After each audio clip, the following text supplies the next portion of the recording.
அஸ்ஸலாமு அலைக்கும் வரஹ்மத்துல்லாஹி வபரகாத்துஹு. அன்புள்ள சகோதரர்களே, இந்த மார்க்க கேள்வி பதில் தளத்தில் ஒரு சகோதரர் ஒரு நல்ல ஒரு கேள்வி கேட்குறாங்க. என்ன கேட்குறாங்கன்னா, இந்த மஹதி அலை இஸ்லாம் என்று சொல்லி ஒருவர் வருவார் என்ற ஒரு முன்னறிவிப்பு இருக்கிறது. அவர் வந்துட்டாரா, இல்லை இனிமேல் தான் வருவாரா, மக்காவில் இறங்குவார்கள் இப்படிலாம் சொல்கிறாங்களே, இதனுடைய நிலைமை என்ன, இது சம்மந்தமாக உள்ள செய்தி என்ன அப்படின்னு நினைக்கிறாங்க கேட்குறாங்க. இந்த மஹதி அலை இஸ்லாம் அவர்களை பற்றி நிறைய கட்டுக்கதைகளும் இட்டுக்கட்டப்பட்ட செய்திகளும், இந்த மஹதி என்ற பெயரை வைத்து சில பேர்களை தன்னை நபி என்றெல்லாம் வாதிட்டக்கூடிய காட்சியெல்லாம் நம்ம பார்க்குறோம்.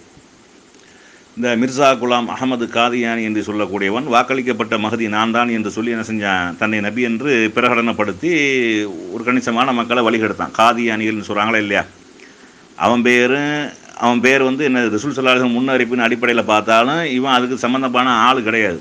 இரண்டாவது, இவன் ஒரு கிறுக்கன் என்பதை நம்ம என்ன செஞ்சுருக்கிறோம், பல்வேறு சந்தர்ப்பங்களில் நிரூபிச்சிருக்கிறோம். அதே மாதிரி இந்த சியாக்கள்லையும் ஒரு பிரிவினர் மஹதின்ற ஒரு ஆள் வந்துட்டாரு அப்படின்னு என்ன செய்கிறாங்க, சொல்லிக்கிட்டு இருக்கிறாங்க.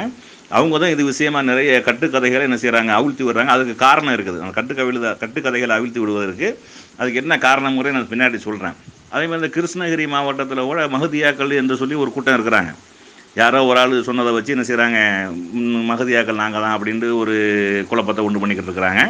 இந்த மஹதி அலை இஸ்லாம் அவர்கள் சம்பந்தமாக ரசூலுல்லாஹ் என்ன சொல்கிறாங்க அப்படின்றா, அபுதாவுதில் வரக்கூடிய ஒரு ஹதீஸ் என்ன சொல்லுதுண்டா, என்னுடைய வழித்தோன்றலில், அதாவது ஃபாத்திமாவுடைய வழியில் ஒரு ஆள் வருவார், மஹதி என்று சொல்லி ஒரு ஆள் வருவார் அப்படின்னு ரசூலுல்லாஹ் சொல்கிறாங்க. அதேமாதிரி வேற ஒரு ரிவாயத்தில் அவருடைய பெயரும் என்னுடைய பெயரும் ஒரே மாதிரி இருக்கும், என்னுடைய தந்தையின் பெயரும் அவருடைய தந்தையின் பெயரும் ஒரே மாதிரி இருக்கும். அவர் இந்த பூமியில் நீதியான ஒரு ஆட்சி செய்வார், என்னது மக்களுக்கு நீதியான ஒரு அநியாயத்திலிருந்து காப்பாற்றி நீதியாக ஒரு ஆட்சி செய்யக்கூடிய ஒரு மன்னராகத்தான் வருவாரே ஒழிய, சட்டத்திட்டங்களை சொல்லக்கூடிய நபியாகவோ அல்லது மார்க்க விற்பனராகவோ, சட்டம் வழங்கக்கூடிய மார்க்க தீர்ப்பு சொல்லக்கூடிய முஃப்தியாகவோ என்ன செய்ய மாட்டார், வரமாட்டார். அதேமாதிரி நபி ஸல்லல்லாஹு அலைஹி வஸல்லம் அவங்க சொல்கிறாங்க, அந்த அரபு தேசத்தில் என்ன செய்வார், என்னுடைய மகள் பாத்திமாவுடைய வழித்தோன்றல ஒரு ஆள் வருவான்னு சொல்கிறாங்க.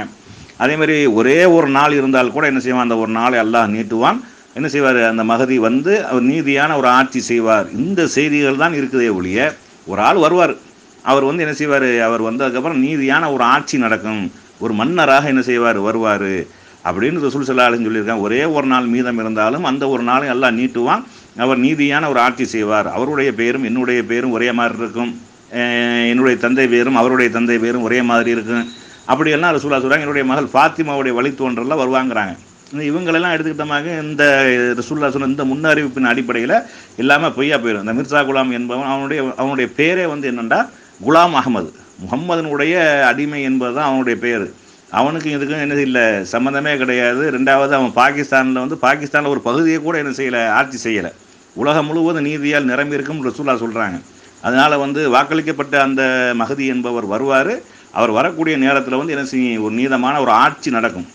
ரெண்டாவது, இந்த முன்னறிப்பை வச்சு நம்மளுக்கு மார்க்க ரீதியாகவோ அல்லது சட்டத்திட்ட ரீதியாகவோ நம்மளுக்கு எந்த ஒரு பயனும் கிடையாது. நம்ம ரசூலுல்லாஹ் காலத்திலேருந்து இது வரைக்கும் வரல, இனிமே வருவாரையானாலும் ஒன்றும் நடக்க போகிறதில்லை. நீதியான ஒரு ஆட்சி நடக்கும், நல்ல ஒரு சிறந்த ஒரு மன்னராக இருப்பார்கள் என்பதை தவிர வேற ஒன்றும் இல்லை என்பதை என்ன செய்யணும், கூடுதலாக விளங்கிக் கொள்ள வேண்டும்.